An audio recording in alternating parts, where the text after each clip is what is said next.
Hey there guys, my name is Marcus, and in this video I'm going to show you step by step how you can easily use cards in Monday.com. So the first thing you want to do is just click here plus on the add view, and then you're going to find cards here. Click on that.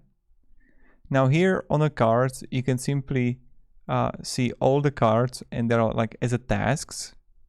So you're gonna like task 1, milestone execution tasks 4, 5, 8, and you can easily change that.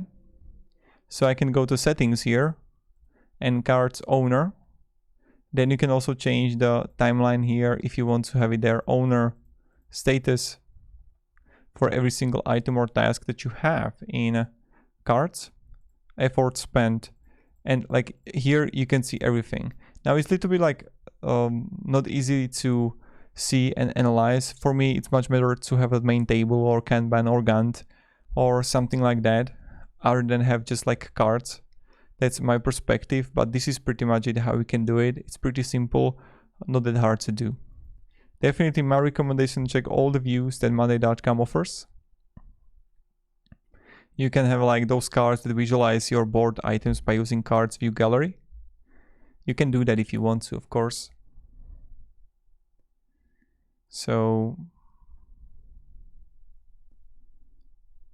that's pretty much it. Now, again, guys, if you're gonna have any questions regards Monday.com, let me down below in the comments and ask me down below in the comments. I'm really happy to help you and provide you some guidance.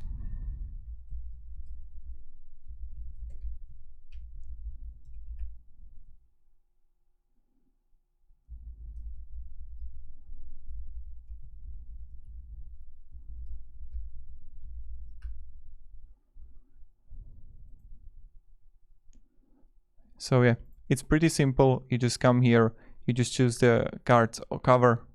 So I come here, team view, I'm going to add a cards, and then I can choose a person.